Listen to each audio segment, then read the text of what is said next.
Olá, uma ótima noite para você que acompanha a nossa programação. Seja muito bem-vindo a mais uma edição do programa Vejam Só, aquele que, sem dúvida nenhuma, é o melhor debate teológico da televisão brasileira.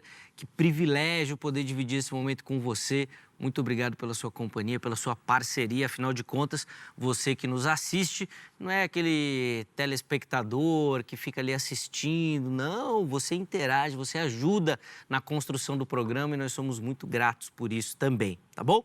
Fica ligadinho aí, que hoje é um daqueles temas imperdíveis para você que curte teologia, tá bom? O programa tá um prato cheio. Antes de apresentar aqui os meus convidados, deixa eu só reforçar aqui para você, ó, meu perfil lá no Instagram, o @zeca_pereira. Chega por lá, mais uma plataforma aí para a gente poder interagir, conversar, bater papo e obviamente, comentar tudo aquilo que acontece aqui no Vejam Só, tá bom? Então, eu fico por lá esperando a sua mensagem. Também deixo aqui registrado o meu agradecimento a todo mundo que passa por lá. Recebo muito carinho dos nossos telespectadores, internautas. E quero aproveitar aqui e deixar um abraço para a dona Luzia, tá bom? E no nome dela, deixar aqui abraçados, então, todos aqueles que curtem e acompanham o Vejam Só. Ela é mãe do Fernando, nosso amigo que trabalha aqui também na RIT. Um grande abraço, Luzia. Obrigado pelo carinho, tá bom? Obrigado por acompanhar o Vejam Só. Eu fico muito feliz em saber que você curte tudo aquilo que a gente prepara por aqui, tá bom? E você, obviamente, pode também acompanhar todo o nosso trabalho aqui nas redes sociais, que já ficam aí disponíveis para você, tá certo? Deixa eu apresentar os meus convidados de hoje. É com muita alegria que nós recebemos novamente aqui nos nossos estúdios. Ele estava um tempinho ausente, mas a agenda do homem está cada vez mais ocupada. Recebemos hoje aqui o pastor e professor Átila Ribeiro, ele que é do Instituto Teológico Dunamis. Graça e paz, meu irmão, que alegria recebê-lo. Seja muito bem-vindo novamente, sempre bom reencontrá-lo bem. Que Deus abençoe. Muito obrigado pelo carinho, meu irmão. Graça e paz, meu amigo Zeca. Graça e paz a todos os telespectadores. É uma alegria imensa retornar aqui ao programa. Como o Zeca disse, as muitas agendas me fazem delirar. Muitos compromissos, mas é sempre bom estar onde nós somos bem recebidos. E sempre, sem exceção, que eu venho aqui, eu sou muito bem recebido. E é uma alegria poder hoje estar aqui mais uma vez e discutir um assunto maravilhoso que é sobre o pré- e o pós-tribulacionismo, um assunto dentro da escatologia, e conhecer aqui também meu irmão Ageu. É um prazer conhecê-lo pessoalmente. Já nos falamos pelas redes sociais, Legal. mas eu não sabia que seria ele o debatedor aqui de hoje. É um prazer conhecê-lo aqui pessoalmente. E estou acompanhado também, Zeca, dos meus amigos, pastor Edivan Matos, lá da minha cidade, veio nos acompanhar para uma agenda aqui em São Paulo. Benção. E veio aqui no programa hoje o pastor Laércio Ribeiro, sobrenome forte, né? Gente de primeira qualidade. E eu quero mandar um abraço para todos os meus irmãos lá da minha cidade, Cachoeiro do Itapemirim, a minha esposa, Letícia, meus filhos, Taná e Yuri, e o meu pastor Fabrício Cardoso. Beijo no coração ao meu pastor e a todos os meus irmãos que congregam conosco. Eu sirvo como pastor lá no Espírito Santo e também sou diretor do Instituto Teológico Dunamis, como o Zeca nos apresentou. Daqui a pouco vai falar do Instituto também, passar as redes sociais para quem nos assiste. Depois passa o contato dos amigos para a produção aqui, porque vai que a gente descobre mais alguns debatedores aí também. Alguns que o irmão tem indicado já tem passado por aqui também. E a pergunta é, nesse esquema de pré e pós, nesse debate, está na sua área de segurança, Átila? Chamou para a guarda aí, não tem jeito. Bom, eu sou mais passador que guardeiro, né? Mas eu me sinto bem na guarda também, não há problema nenhum. Então tá bom. Já viu como é que é, né? Colocou o assunto teológico, ele vai embora. Esses dias eu estava dando aula, era uma aula online, e um aluno foi fazer uma pergunta, eu vi a faixa preta pendurada atrás, assim, né, no quarto dele. Eu falei, irmão, não pega pesado nessa pergunta, não, que se eu não souber responder, você me acaba com essa faixa preta aí. É um perigo. Ô, Átila, quem nos acompanha, tem interesse, quer conhecer o trabalho no Instituto, como é que faz, por favor? Bom, quem nos acompanha aí, quer conhecer o nosso Instagram, o meu Instagram é PR Átila Ribeiro, OFC, UFC não de UFC de lutador, mas de oficial. Meu Instituto Teológico Dunamis, também aí no Instagram. Quem administra a página é minha esposa, Letícia Ribeiro. Dê uma olhadinha por lá. Temos teologia, do básico ao avançado.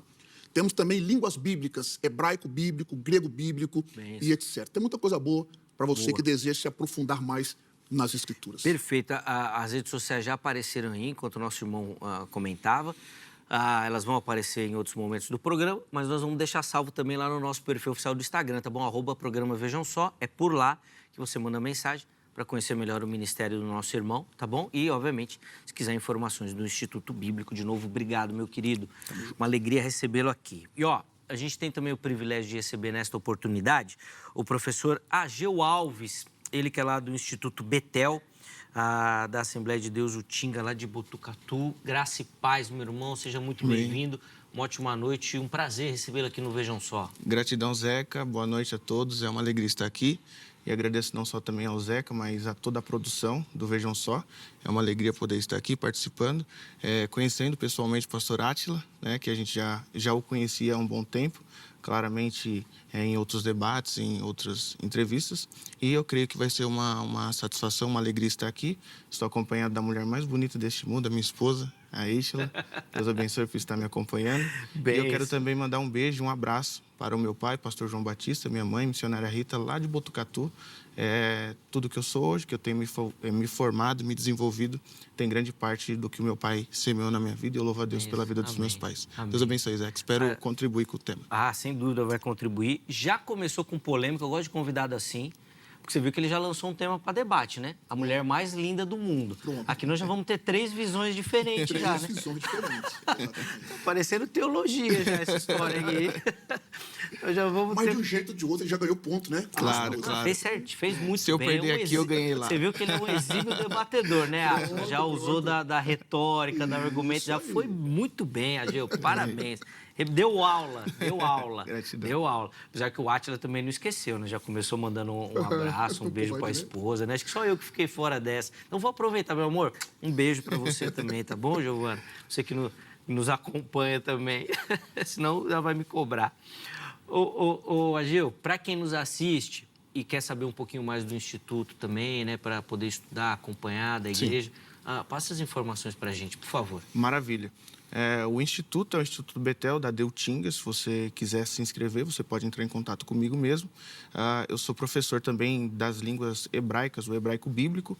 Eu trabalho com a alfabetização, né, do pleno, do básico até o avançado. Você vai ler, escrever, pronunciar e transliterar, que é os 4 pilares centrais do hebraico bíblico. E eu creio que você também pode acessar o meu perfil do Instagram, que é Ageu Alves, com 2 A no começo. Ali você pode entrar em contato comigo e também acessar o meu podcast, Emitcast. Ali eu também tenho uma entrevista para ser lançada posterior aqui esse dia, com o professor Gabriel Cruz, né, conhecido do senhor. Sim. E eu creio que se você puder também acessar, será de grande valia. Deus abençoe. Boa. Então aí também as referências, os contatos apareceram e nós vamos deixar salvo no nosso perfil oficial do Instagram para você conhecer também e poder acessar esses contatos por lá, tá bom? Bom, vamos pro tema da nossa conversa de hoje. Já aparece aí para você. Nós vamos voltar os nossos olhos para o texto de Mateus 24, 31. É óbvio que esse é o texto base, mas tenho certeza que meus convidados vão passear aí por textos bíblicos que vão ajudá-los a construir a linha de raciocínio que eles vão defender. Tá? E a pergunta que a gente quer responder é: o texto comprova que o arrebatamento será depois da grande tribulação? Meus convidados vão começar respondendo a pergunta tema e a linha que eles vão defender e depois, obviamente, eles vão conseguir aprofundar isso e eu vou ter a oportunidade de abrir a enquete para você participar, tá bom? Átila, o irmão vai ter a oportunidade de começar. Como é que o irmão lê esse texto e se ele, então, comprova que esse arrebatamento será posterior à grande tribulação? Por favor. Bom, Zeca, mais uma vez eu gostaria de louvar a Deus por esse tema, um tema que eu particularmente sou apaixonado. Falar do arrebatamento é falar da esperança viva da igreja, a esperança que nós chamamos de a cereja do bolo da escatologia. No texto de Mateus capítulo 24, a temática do programa é Mateus capítulo 24, verso 31. Comprova que o arrebatamento será depois da grande tribulação. Então, com base nessa temática, nós temos alguns pontos para nós analisarmos. Pelo menos 3, 2 de forma explícita e 1 de forma implícita. O primeiro ponto de forma explícita é o arrebatamento, que está estampado no tema do programa.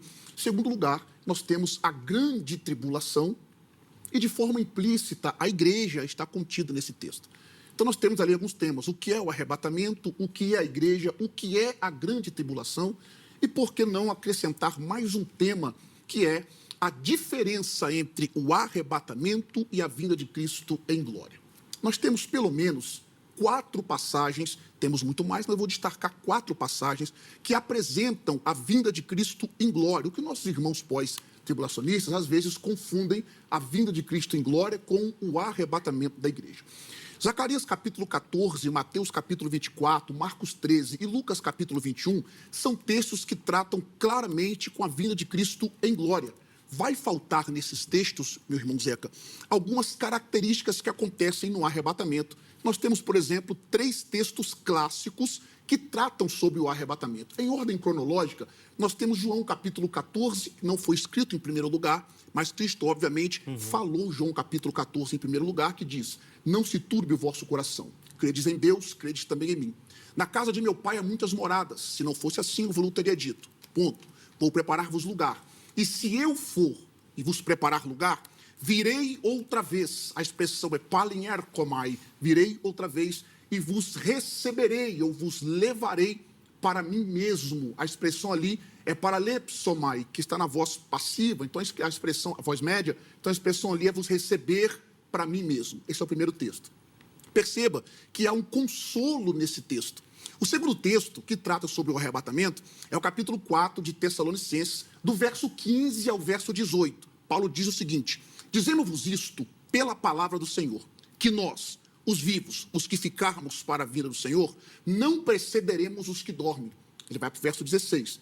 Porque o mesmo Senhor descerá do céu com alarido e com voz de arcanjo e com a trombeta de Deus. E essa trombeta de Deus, alguns fazem a ligação com a trombeta do capítulo 24, verso 31 de Mateus, que é o texto tema desse debate. Então, o que eu preciso fazer, ou o que o meu irmão Ageu precisará fazer, é mostrar que aquela trombeta de Mateus capítulo 24, verso 31, é a mesma trombeta do verso 16 de Tessalonicenses e que o evento é o mesmo. Continuando o texto: o mesmo Senhor descerá do céu, com alarido, com forte arcanjo e com a trombeta de Deus. E os que morreram em Cristo ressuscitarão primeiro. Depois nós, os vivos, os que ficarmos, seremos arrebatados, juntamente com eles, ao encontro do Senhor nos ares, e assim estaremos para sempre com o Senhor. Mas olha o verso 18. Portanto, consolai-vos uns aos outros com essas palavras. E o terceiro e último texto, que também trata do momento da transformação dos santos no arrebatamento, é 1 Coríntios, capítulo 15, versos 51 ao 58. O texto diz assim, ó: aqui vos digo um mistério, e a palavra mistério aqui no texto é importante para a temática.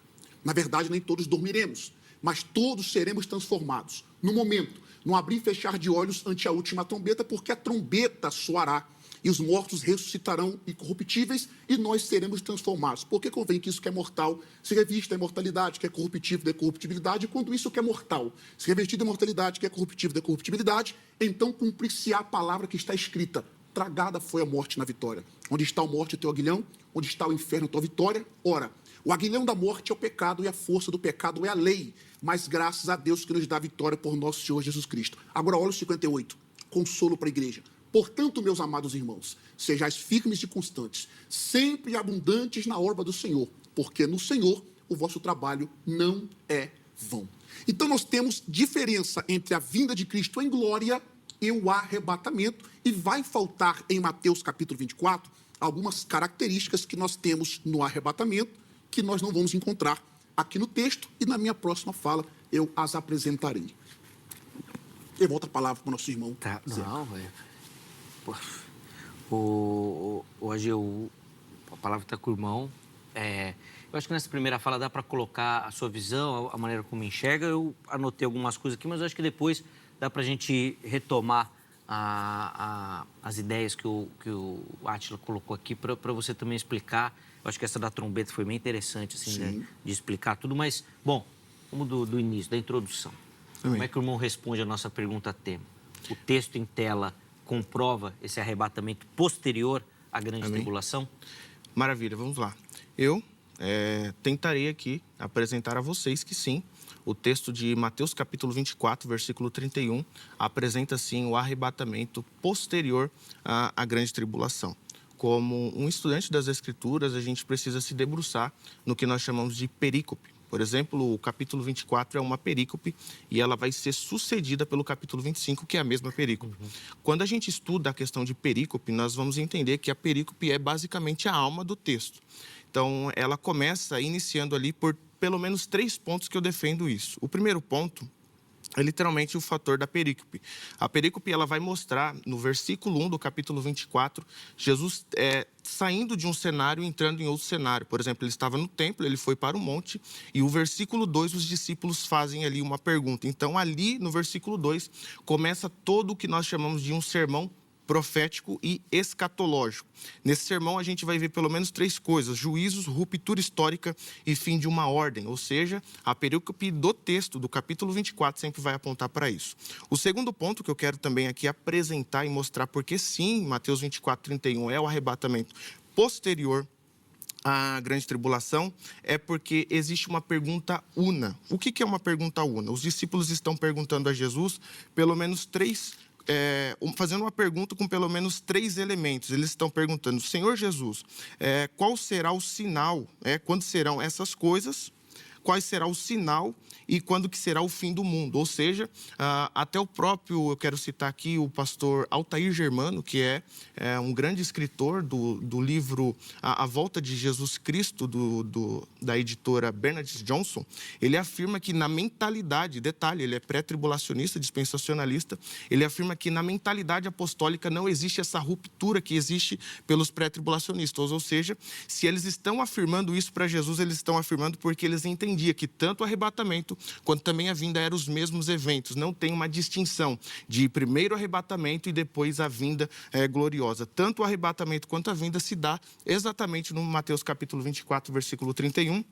E por último também, eu quero elucidar o terceiro ponto e último ponto, porque eu acredito que sim, é literalmente o sentido linear, contínuo e cronológico do texto de Mateus capítulo 24. Porque quando a gente lê o texto, fica evidente que Jesus está mostrando que é um desencadear cronológico para os apóstolos, até então discípulos, dizendo: olha, vai acontecer isso, vai acontecer isso, vai acontecer isso, e tudo isso datando um fator cronológico. Então eu não consigo enxergar no capítulo 24 uma resposta de Jesus como se os discípulos estivessem dizendo: Jesus, depois da gente ser arrebatado, o que vai acontecer? Aí ele dizer o que vai acontecer. Não, não tem isso. Na Bíblia é claro, Mateus 24, Jesus está mostrando o que se dará. E isso se dará depois da grande tribulação. Jesus volta depois de um período de tribulação, de sofrimento, e ele aparece no céu. E dado o momento do Mateus capítulo 24, 31, é o arrebatamento da igreja. Boa. Porque na sua leitura é um evento único. Único.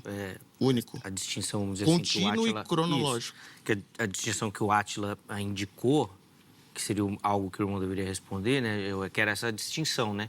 O retorno glorioso de Cristo e o arrebatamento. Na sua leitura, então, nós estamos falando de um evento... É o mesmo evento. Mateus capítulo 24, versículo 31, a gente não consegue dissociar.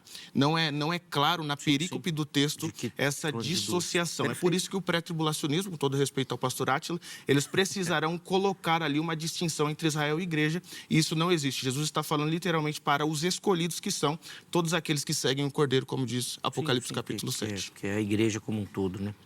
Tem coisa... Não, vai falar. Pera aí, deixa eu só abrir a oportunidade para quem assiste participar também, porque é importante ouvir aquilo que os nossos internautas, telespectadores entendem do tema. Então vai lá no nosso perfil do Instagram e participe da nossa enquete, tá bom? Vamos colocar na tela aí a enquete que a produção preparou. Tá aí, ó. No Evangelho, tá bom? No Evangelho de Mateus 24, 31, Jesus descreve. Vamos ver lá o que Jesus está descrevendo. Primeira, o arrebatamento pós-tribulacional ou pós-tribulação. Segundo, outro evento profético. Terceiro, difícil de interpretar. Ih, rapaz, essa daqui, certeza que vai bombar. Difícil de interpretar. Aí a maioria vai, né? Porque é difícil mesmo, então... Mas vamos ver. Então vai lá, vote, participe. No final do programa a gente retoma aqui a nossa enquete. Pronto, Átila, a palavra está com você. Já vou soltar aqui o roteiro do programa, que agora eu vou só aprender com eles. Vai. Bom, eu achei muito interessante. Parabéns para o nosso irmão, professor Ageu, por ter citado perícope. Isso é fantástico por demais. Além da perícope, nós temos o contexto. E Mateus capítulo 24, obviamente, ele tem um contexto. Além do contexto de Mateus capítulo 24, dentro da interpretação do texto, nós temos algumas alusões. Dentre elas, nós temos a alusão exofórica e a alusão endofórica. A alusão exofórica, obviamente, os telespectadores talvez conheçam a respeito disso ou não, para quem não conheça, é quando nós trazemos fatores de fora para dentro do texto. Por isso, a alusão exofórica. A respeito do capítulo 24, nós temos o contexto que começa exatamente como ele disse no verso 1. Os discípulos estão no Monte das Oliveiras com Jesus e eles estão diante do templo e ficam impressionados com a magnitude, né, a beleza do templo. E nos versos 2, eles dizem isso, apresentam para Jesus essa beleza. Jesus fala bem assim: viste tudo isso? Não ficarão pedras sobre pedras que não sejam derribados. Aí o que Pedro, Tiago, João e André fazem? Como que eu sei que é Pedro, Tiago, João e André, embora Mateus capítulo 24 não fala que são eles? Porque em Marcos capítulo 13, irmão Agil, versos 13, 3 e 4, apresenta quem é que vai conversar com Jesus e fazer a pergunta tripla que o nosso irmão citou ali no verso 2. Dize-nos, quando acontecerão estas coisas? Aqui nós temos uma referência anterior. A expressão estas coisas aponta para o que Jesus tinha dito, que destruiria o templo, não ficaria pedras sobre pedras. E as próximas duas perguntas eu quero acrescentar. Ele disse, Senhor, além de só dizer quando acontecerão essas coisas, dize-nos que sinal haverá da tua vinda, a expressão ali é parousia, e do fim do mundo, na nossa tradução em português, como ele citou o fim do mundo, a expressão melhor traduzida ali não seria fim do mundo, seria fim desta era, porque a expressão ali não é cosmos, é aionos no grego.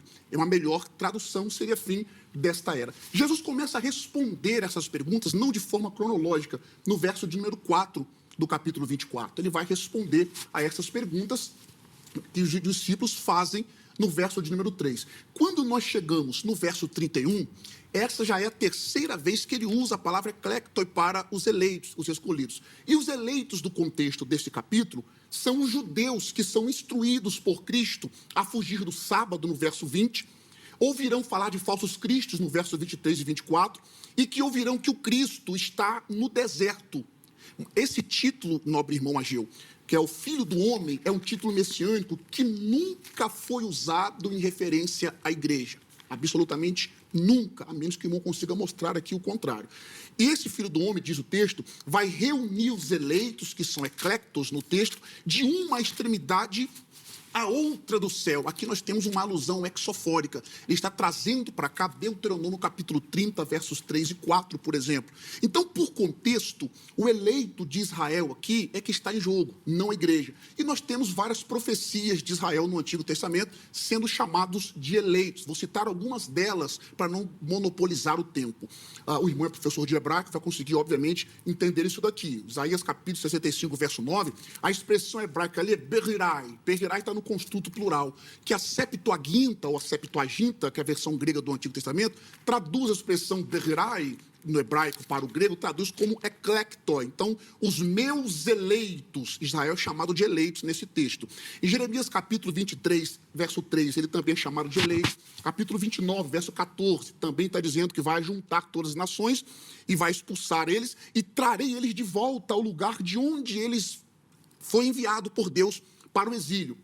No verso 8, capítulo 31, no verso 10 do capítulo 31 de Jeremias, e também no verso 8 diz que eles vão ser recolhidos das partes mais remotas da terra. Um segundo ponto que eu acho interessante, eu acho que eu tenho um tempo ou não. Se der para deixar o segundo ponto, pode ser? Sem problema nenhum. Então, a primeira observação aqui é só isso.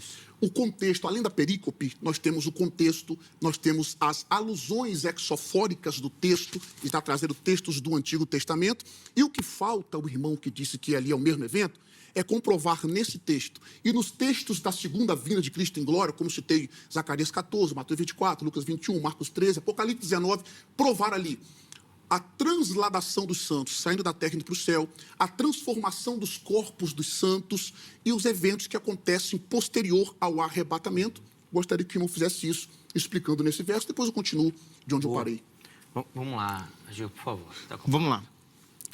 Eu queria primeiro começar falando da questão que o pastor Átila citou, Deuteronômio capítulo 30. Se você abrir a sua Bíblia, Deuteronômio capítulo 30 é literalmente um texto que ele sucede Deuteronômio capítulo 28, que são as bem-aventuranças. O Senhor está dizendo que se vocês forem abençoados, tudo mais. Ao chegar no capítulo 30, ele está dizendo sobre aqueles que não obedecerem ao Senhor, eles serão lançados. A expressão lançados ali, ou será...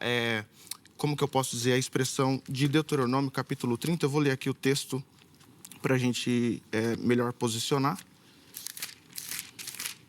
Deuteronômio capítulo 30, versículo 4 é desterrados. Essa expressão no hebraico é nadar. E nadar significa algo como ser expelido ou empurrado.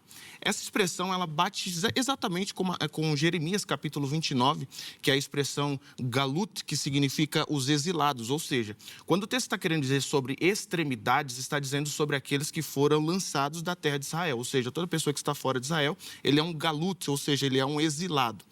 Eu acho que é um pouco anacrônico, pastor Átila, o senhor trazer um texto de Deuteronômio para a gente explicar um contexto completamente escatológico. O texto não tem escatologia no texto de Deuteronômio capítulo 30.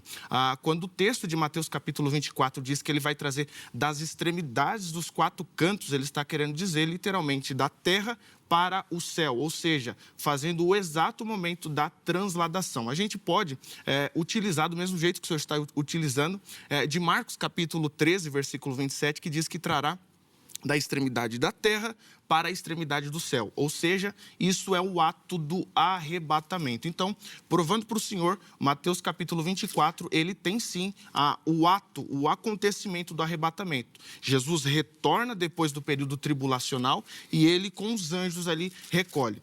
O senhor pode me dizer, não quero colocar palavras na boca do senhor, mas pode me dizer assim, então é os anjos que arrebatam a igreja? De forma alguma. Mas todas as vezes que o texto, quando ele trata da questão escatológica, ele vai trazer os anjos ali como pessoas que participam, ou seja, seres que participam do momento do arrebatamento. Por exemplo, 2 Tessalonicenses, capítulo 1, versículo 7 ao 12, vai mostrar os anjos do Senhor retornando para aplicar juízo, ou seja, os anjos também participam do momento do arrebatamento. Mas lembrando, quem é o arrebatador é Cristo. Judas, versículo 14, diz ali que ele virá na sua glória com os seus santos anjos. Muitos vão dizer que os santos ali são a igreja, mas existem diversos tipos de mecanismos para a gente entender. Por exemplo, o Códex de Beza, ele vai dizer que Judas 1:14 diz que ali são os santos ângelos, que são os anjos, né? São os anjos retornando com o Senhor, e não há aplicabilidade ali para a igreja. Marcos capítulo 13, versículo 27, então, realmente a gente pode trabalhar outros textos para explicar Mateus 24, mas eu acredito que eu fico mais cômodo no Mateus 24, porque ali tem tudo o que a gente precisa, Jesus retornando e arrebatando os seus escolhidos. Antes de eu continuar com meu segundo argumento, eu acho interessante se o irmão abrisse a Bíblia e lesse o texto. O irmão disse bem assim, Marcos capítulo 13, verso 27, Mateus 24, 31, está claramente dizendo que a igreja está saindo, ou os eleitos no texto, está saindo da terra e indo para o céu. Eu vou ler os dois textos e nós vamos ver se é isso que o texto está dizendo. Em segundo lugar, ele diz que Deuteronômio capítulo 30, ele acha anacrônico eu trazer sobre escatologia. Eu acho que o irmão deveria saber sobre a profecia da dupla referência. Deuteronômio capítulo 30 está fazendo uma referência, de fato, aos desterrados de Israel. Por isso que ele usa o substantivo, o verbo nadar, a expressão ali, está fazendo uma profecia de dupla referência. Eles estão voltando do cativeiro, na profecia, mas essa profecia também é aplicável ao período de Israel sendo restaurado pós-tribulação. O nome do autor que o senhor citou no livro, o senhor se lembra?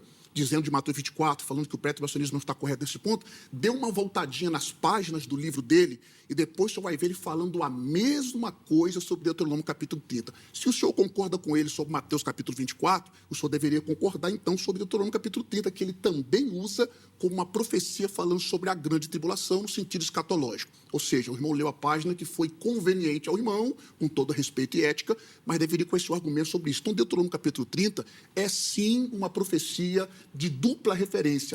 Ele está falando do Israel sendo desterrado, obviamente, e é exatamente isso que Israel está durante o período da tribulação. Vai acontecer o retorno deles no final. Mateus fala sobre isso. Em segundo lugar, Ele disse que Marcos 13, 27 diz que a igreja sai da terra e vai para o céu. Como esse texto diz isso? Olha o que o texto diz. Marcos 13, 27.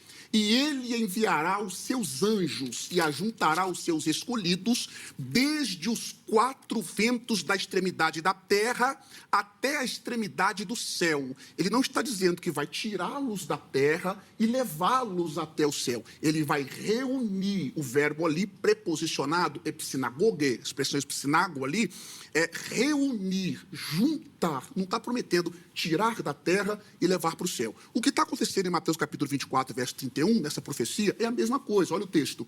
E ele enviará os seus anjos, mais uma vez, com rijo clamor de trombeta, os quais ajuntarão os seus escolhidos, desde os 4 ventos, de uma a outra extremidade dos céus. Perceba que ele está usando aqui, faltou nesse texto a terra. Então isso aqui é uma hipérbole dizendo que ele vai estar onde estiver o eleito, que no caso é Israel, eles serão reunidos.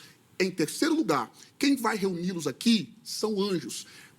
A Tessalonicenses capítulo 4, verso 16 diz: o mesmo Senhor descerá do céu. A expressão ali, nós temos um pronome, autos. Ele, o mesmo no grego. Isso enfatiza que o próprio Cristo é quem vai arrebatar a igreja. Nesse texto, se você concordar que é o arrebatamento, então, na sua visão, quem arrebata a igreja são os anjos, não Cristo. Olha o problema. Em terceiro lugar, continuando sobre Mateus 24, verso 31, comparando com Tessalonicenses capítulo 4, verso 17, porque agora só respondi as coisas que ele falou. É verdade que vai existir, irmão Ageu, algumas semelhanças entre o arrebatamento e a segunda vinda. Um minuto para você construir o raciocínio e deixar uma pergunta para ele. Beleza. Vai lá. Então, é verdade que vai ter algumas semelhanças. Agora, existem também, irmão Ageu, semelhanças entre o primeiro advento de Cristo, há 2000 anos atrás, e o segundo advento. Mas isso mostra que são os mesmos eventos? Não. A primeira vinda de Cristo e o segundo evento, a segunda vinda, são 2 coisas diferentes. E nós sabemos que não são iguais por causa das diferenças. São as diferenças que são importantes quando nós comparamos Mateus capítulo 24, verso 31 e 1 Tessalonicenses capítulo 4, verso 17. Existem diferenças suficientes entre as duas passagens para nós concluirmos claramente que são eventos separados. Vinda de Cristo em glória e arrebatamento são eventos distintos. Então, está respondido as suas perguntas, e a pergunta que eu faço é: apresente para mim nos textos da segunda vinda de Cristo em glória, onde estão os elementos principais do arrebatamento, e depois vou citar 10 argumentos exegéticos que provam que o Mateus 24, 31 não é o arrebatamento. Calma, João, calma. Toma uma água, respira, que nós vamos fazer a mesma coisa. Nós vamos respirar, dar uma pausa, chamar um intervalo e a gente volta. Não. Tá com essa pergunta. Beleza. Beleza? Tranquilo. É o tempinho aí para quem está em casa tentar consultar e buscar e ver se acha essa resposta que o Átila deixou aí a pergunta. Professor é assim, tá vendo? Já deixa a bomba aí da prova e agora você que se vira. Não, ele também é professor, rapaz. Vamos ver. Vamos ver a resposta do Ageu. Mas na sequência, tá bom? Intervalo bem rapidinho aqui na nossa conversa. Antes do intervalo, eu quero só reforçar com você aqui a nossa parceria do Vejam Só com a Agrade, a Academia Teológica da Graça de Deus, que nós aqui do programa indicamos para você que quer estudar teologia, quer se aprofundar no conhecimento das Escrituras Sagradas, quer se preparar, né, para responder esse chamado que Deus tem na sua vida e para trabalhar ministerialmente, trabalhar no reino. Procure pela Agrade, tá bom? Código 11 3115-0819. 3115-0819. Não esqueça do código 11, porque a secretaria é aqui em São Paulo. Então, amanhã, em horário comercial, você entra em contato, tira suas dúvidas. Tenho certeza que você vai se encaixar em algum formato ou modelo oferecido pela Agrade, tá bom? Além disso, ficam aqui também para vocês as redes sociais da emissora, da HIT. Então, de repente, você conhece a emissora pelo Vejam Só. Olha, tem muito conteúdo interessante que a gente prepara por aqui, pensando em você e em toda a sua família, tá bom? Então, acesse as nossas redes sociais e conheça toda a nossa programação, tá bom? O intervalo é rápido, Vejam Só vai. Na sequência, nós já estaremos de volta.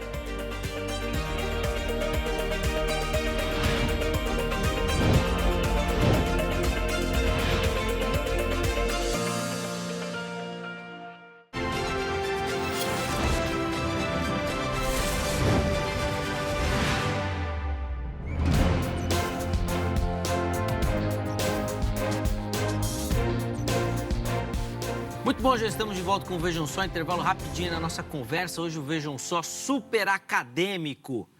Estamos analisando um texto bíblico que serve como base para a gente aprofundar nessa temática, falando sobre o pós e pré-tribulacionismo, usando o texto de Mateus 24, 31 como base. Recebendo aqui nos nossos estúdios o professor Átila Ribeiro e também o professor Ageu Alves, que nós finalizamos o primeiro bloco com uma pergunta que o professor Átila deixou, professor Ageu. E nós vamos começar, então, esse bloco com a sua resposta, tá certo? Só para a gente retomar rapidinho aqui, a ideia é que o Ageu mostre os dois eventos no texto, descida em glória e arrebatamento da igreja. Não é ideia, ele disse o seguinte, é o mesmo evento. Ele disse que no texto de Marcos 13, 27 e Mateus 24, 31, o texto está claro mostrando que a igreja sai da terra e vai para o céu. Eu pedi para ele ler o texto, porque ele citou de memória e não leu. Eu disse que ali não tem nada de saindo da terra e indo para o céu. Então, o que falta no texto, é ele, já que é o mesmo evento, é ele me apresentar nos textos. Ele pode ir para qualquer outro texto que ele quiser. Nem precisa ficar em Mateus 24. Pode ir para qualquer outro texto. Nos textos que falam da segunda vinda de Cristo em glória, para ele apresentar a igreja saindo da terra e indo para o céu, a transformação dos santos que vai acontecer no arrebatamento, como diz 1 Coríntios capítulo 15, verso 51 em diante, e os eventos que vão acontecer com a igreja depois do arrebatamento. Porque há um motivo para a igreja sair da terra e ir para o céu. Eu falarei sobre isso nos próximos e ele vai responder agora. Vamos lá. Posso? Pode. Então, não só pode como deve. Eu respirei, bebi água. Vamos lá. Vamos lá. Primeiro, tratando da questão que o pastor Átila disse que ele respondeu às minhas perguntas. Em nenhum momento não fiz nenhuma pergunta para ele. Eu somente expus aqui a minha posição escatológica. Diferente do pré-tribulacionismo, que sempre, diversas vezes, nos debate, com todo respeito ao pastor Átila, não só ao pastor Átila, mas alguns outros pré-tribulacionistas, ele vai sempre tentar expor mais perguntas, porque é mais fácil perguntar do que expor a visão que eles defendem. Agora, quando a gente trabalha essa questão que o próprio pastor Átila, né, ele disse quando eu necessito mostrar no texto de Mateus capítulo 24, eu acho que essa pergunta ela não é muito louvável, ela não cabe aqui, porque eu posso retribuir a gentileza e perguntar para o senhor, pastor, eu quero um texto que tenha ali arrebatamento só para os santos, depois a tribulação, depois o retorno de Cristo em glória. Então, eu acho que isso não cabe uma pergunta assim, porque, querendo ou não, você está fazendo o que realmente o pré-tribulacionismo faz. Você vai precisar fazer uma coxa de retalhos para distribuir ali os eventos com outros textos. Claramente, o senhor foi honesto em dizer que eu poderia trabalhar outros textos, mas a temática não faz com que a gente fuja do texto. Mateus capítulo 24 é muito claro. Eu apontei desde o começo que ele é linear, ele é cronológico. Ele está acontecendo os eventos, ou seja, Jesus Cristo disse que iria acontecer todas essas coisas. Então, claro e evidentemente, esses eventos acontecendo cronologicamente, dá-se a grande tribulação, perseguição dos escolhidos e depois Jesus retorna em glória. Então, fica claro que os acontecimentos aqui para a gente, eles acontecem na seguinte sequência. Do capítulo 24, do versículo 4 ao 14, princípio das dores. Do versículo 15 ao 22, grande tribulação. Do versículo 23 ao 28, é os falsos cristos que vão aparecer. Do versículo 29 ao 31, vinda do Filho do Homem. Do versículo 32 ao 35, parábola da figueira. Do versículo 36 ao 44, vigilância. E do versículo 45 e 51, fidelidade até a vinda, ou seja, terminando e concluindo com a literatura matiana que sempre impõe ali não só juízo, mas uma moral e ética do próprio texto. Então, fica claro e evidente que Mateus capítulo 24, 31 responde sim, que ali é o arrebatamento da igreja. Fica claro e evidente, professor Átila? Bom, eu acredito que os ouvintes que estão assistindo aí estão esperando essa clareza e evidência que o nosso companheiro, irmão Ageu, acabou de citar. Em segundo lugar, o irmão disse que é mais fácil perguntar do que receber, do que responder. O irmão pode anotar, enquanto eu falo, quantas perguntas o irmão quiser fazer sobre o assunto, e eu consigo responder as suas perguntas, todas elas. É que o senhor disse que me respondeu. Perdão, interpelar o senhor. Perdão. O irmão, enquanto eu estou falando, o irmão pode anotar todas as suas perguntas que o irmão quiser fazer, e eu, com muita tranquilidade, com a visão pré-tribulacionista, as responderei. Por exemplo, o irmão pediu textos, disse que me devolveria a pergunta, dizendo, quero que você me apresente um texto que diz arrebatamento só para os santos. Eu não te dou um texto, não. Se você quiser, eu te dou 4, 5, 6, porque a Bíblia está recheada desses textos. Vou começar com os 3 que eu já citei.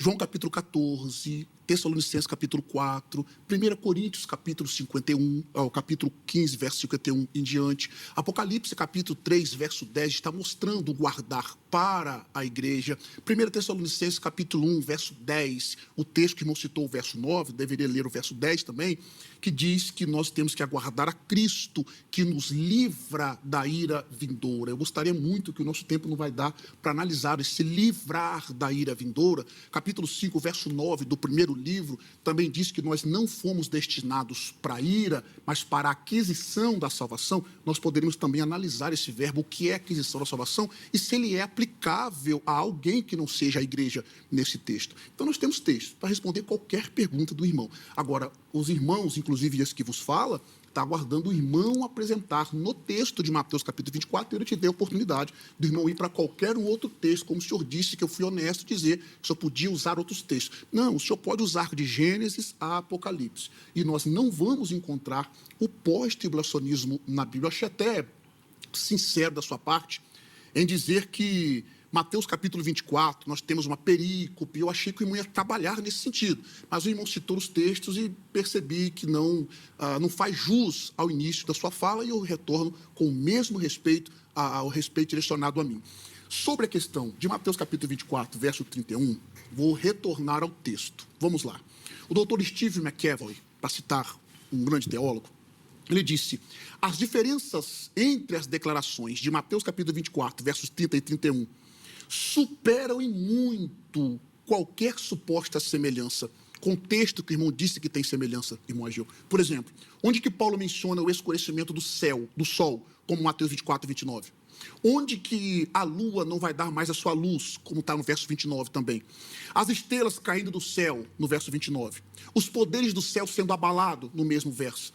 Todas as tribos da terra se lamentando, no verso 30. Todo mundo vendo a vinda do Filho do Homem, como está no verso 30. Ou então Deus enviando anjos. Como eu disse, em 1 Tessalonicenses capítulo 4, verso 16, o texto diz que o próprio Senhor é quem vai arrebatar a igreja. E a expressão grega ali é hoteautos rokirios. Esse pronome aqui dá ênfase, ele, o próprio Senhor.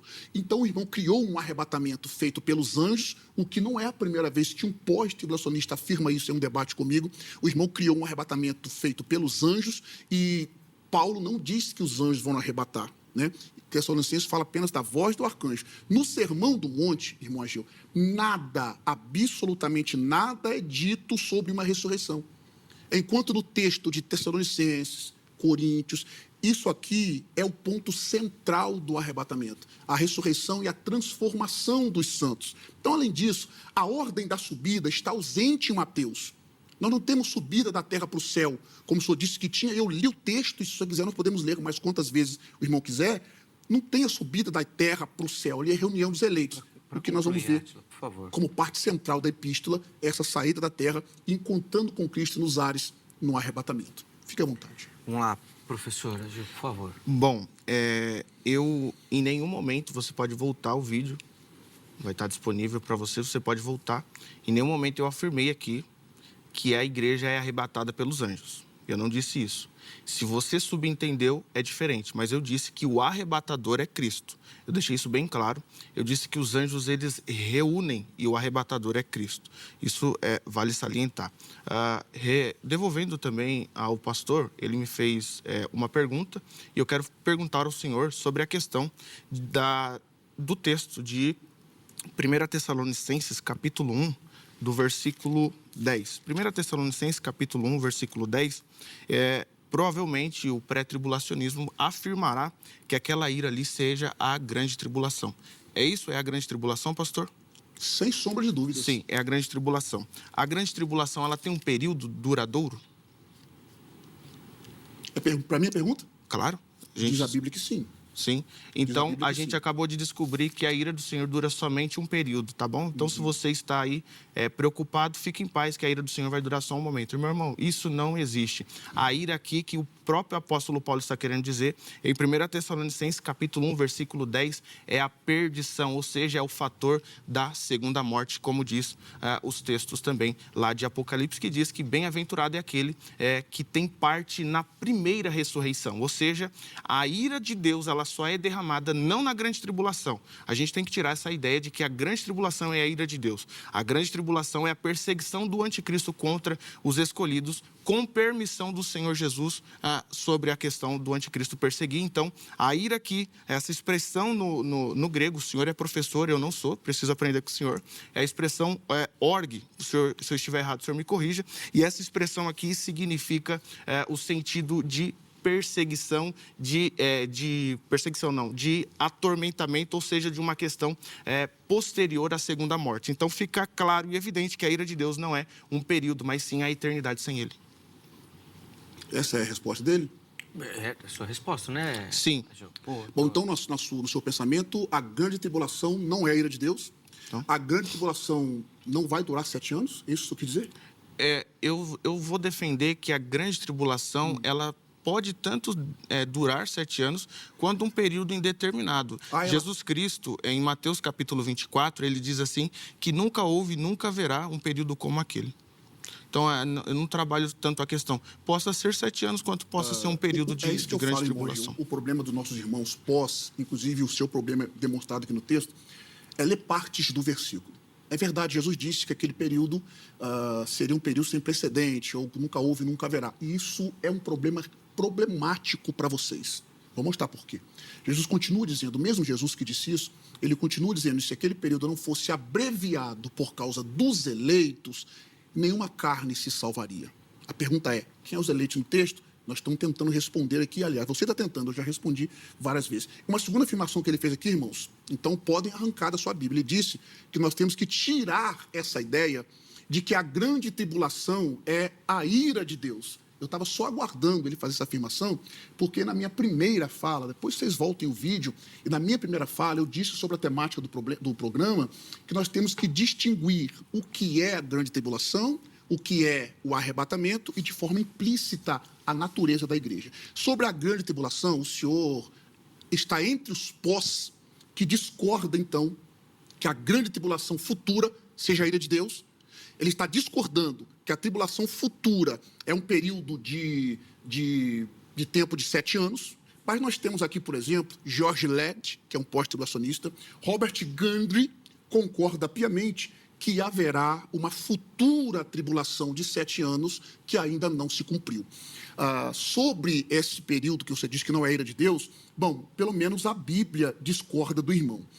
A Bíblia diz sobre a natureza da grande tribulação, Isaías capítulo 24, verso 1, diz que o Senhor vai devastar a terra. No verso 21 de Isaías, ele diz que ele vai castigar a iniquidade dos moradores da terra.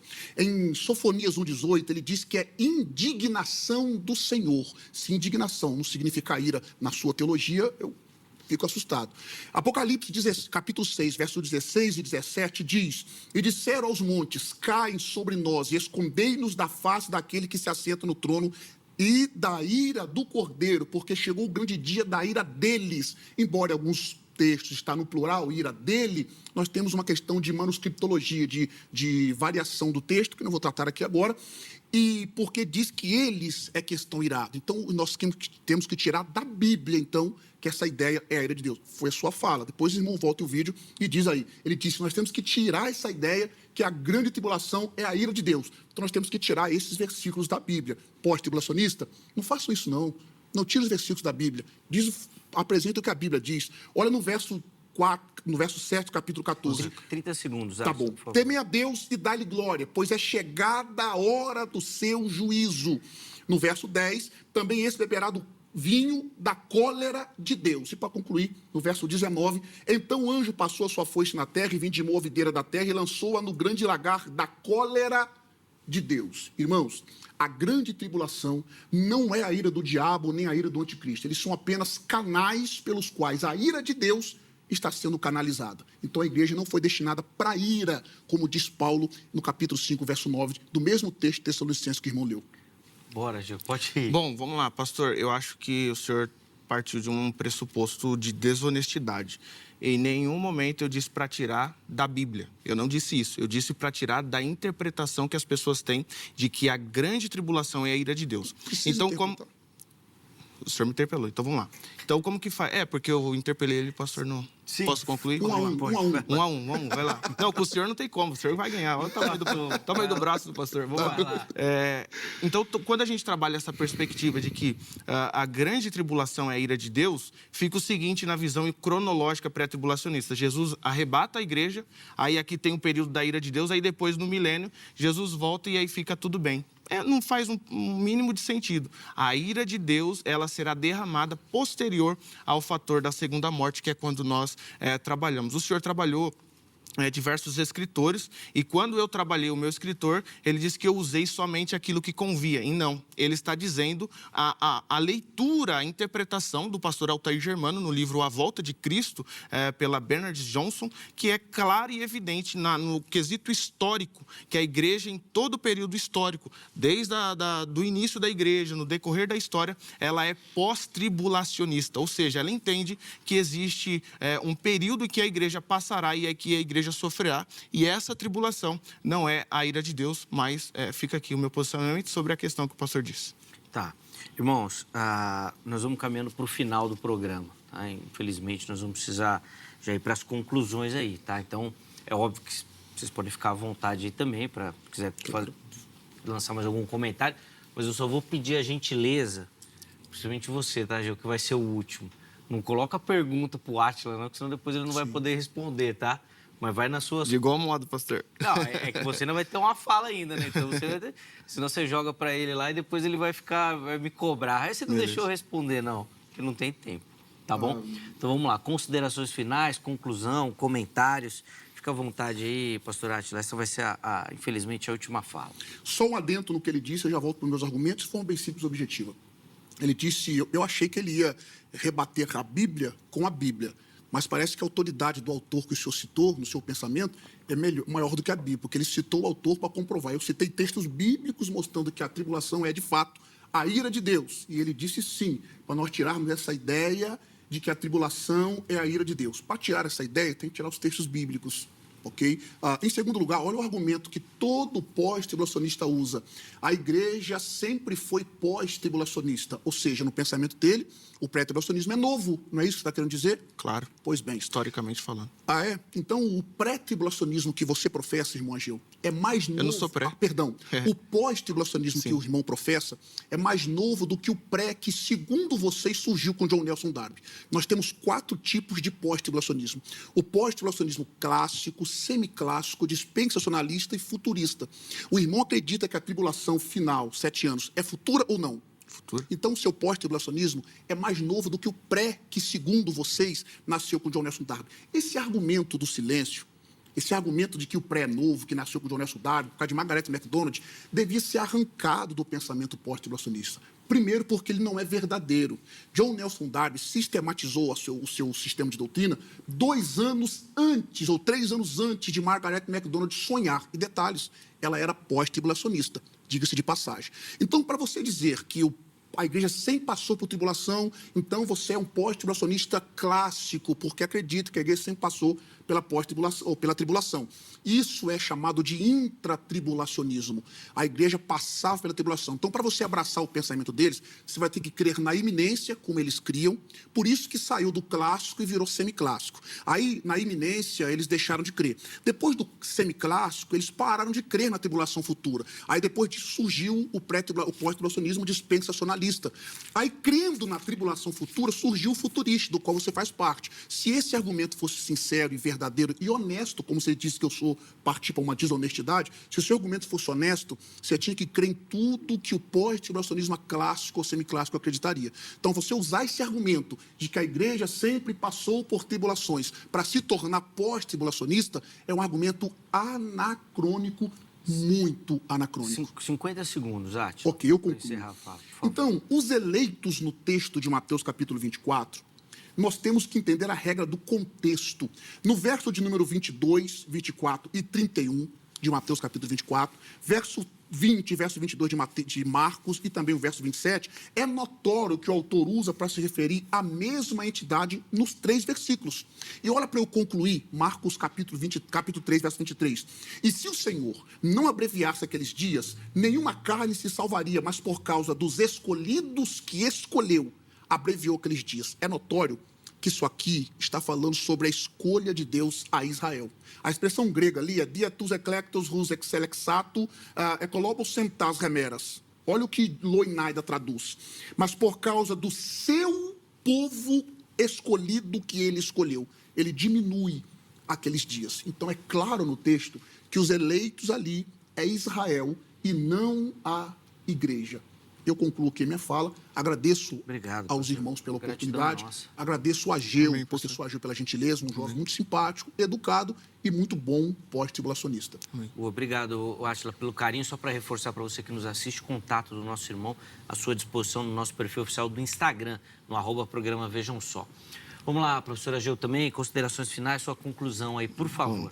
Vamos lá, eu quero concluir dizendo que em nenhum momento eu disse que é falacioso o que o pastor defende. Eu disse que é falacioso e ele agiu de desonestidade dizendo que eu disse que é para arrancar textos da Bíblia. Eu não disse isso, eu disse sobre a questão de entendimento, ou seja, da interpretação que as pessoas têm das Escrituras. Então, eu acredito nessa posição que a ira de Deus não é, que a grande tribulação não é a ira de Deus. Mateus capítulo 24, eu apresentei para vocês aqui, como o pastor Átila disse, eu iniciei realmente mostrando a perícope, mas infelizmente acabei não conseguindo desenvolver e trabalhar a questão de perícope. Peço até perdão, sou novo, estou começando, mas fica claro que a estrutura ela é progressiva, o discurso ele é progressivo. Eu mostrei para vocês aqui o desencadear dos eventos, que são 3 principais eventos no texto de Mateus capítulo 24, que é a tribulação, a vinda, que é a parousia, né? Ou parousia, né, senhor professor? Parousia, isso, e a reunião dos eleitos. Então, isso acontece no texto de Mateus capítulo 24. Então, eu acredito que sim, que a igreja, e você que é a igreja que está aí me assistindo, vamos passar pela grande tribulação. Que Deus abençoe e nos guarde, e eu creio que o pastor Átila vai estar lá com a gente. Eu quero agradecer, Zeca, pela oportunidade. Eu ia falar amém, mas não pode. Se eu falar amém aqui, vão dizer que eu estou apoiando ele. Deixa eu só concluir, pastor. Boa tribulação para você, Ageu. Obrigado. Eu quero agradecer a oportunidade a toda a direção, aqui os bastidores. Zeca, gratidão, é uma alegria estar aqui. Espero voltar mais vezes. Sem dúvida. Quero louvar a Deus pela vida do pastor Átila. Pastor, eu sou fã do senhor, gosto muito do senhor e pretendo futuramente aprender grego com o senhor. Se um dia eu conseguir aprender grego com o senhor, vai ser complicado que eu vou aprender grego para tentar refutar ele. Mas Deus abençoe, gratidão. Foi uma alegria estar aqui com vocês. Mas vai ser bênção, que eu tenho certeza que o Átila não vai se importar nem um pouco de você estar lá na sala com ele, de aprender com ele, e de que sim, em algum momento, precisar usar todo o conhecimento para demonstrar. Eu tenho muitos alunos pós-tribulacionistas. Normal. Isso não interfere em nada. Ageu, obrigado pelo carinho. Zeca. Os portas estão abertas. Espero que o irmão curta e tenha curtido e volte outras vezes. Amém. Porque, como o Átila falou, realmente o irmão desenvolveu muito bem a ideia, foi muito bem e conseguiu colocar, explanar bem, claramente, tudo aquilo que o irmão defende, tá bom? Obrigado. O contato dos nossos convidados à sua disposição no nosso perfil do Instagram, @programa Vejam Só. Chega por lá para você conhecer um pouquinho melhor o trabalho dos nossos irmãos. Vamos colocar rapidinho o resultado da enquete na tela para a gente não ficar sem. No Evangelho de Mateus 24, Jesus descreve. Vamos ver como é que ficou a porcentagem. 52% afirmando que ali o texto fala do arrebatamento pós-tribulacional. Rapaz... Tem uns pós assistindo aí. 24% outro evento profético. E 24% difícil de interpretar. Então, rapaz, eu fui bem pela pesquisa? Foi bem, mas isso daí não é comum. Não é comum. Via de regra, o pré-tribulacionismo ganha normalmente de lavada. Eu acho que só os pós que estão assistindo agora, não sei como é que ficou aí. Mas assim, fizeram um complô dos pós, assim, vamos voltar. Tá diferente mesmo. Muito obrigado pelo carinho, obrigado pela audiência. A edição de hoje fica por aqui. Amanhã, se Deus permitir, nós estaremos de volta com mais um Vejam Só. Um forte abraço e até a próxima.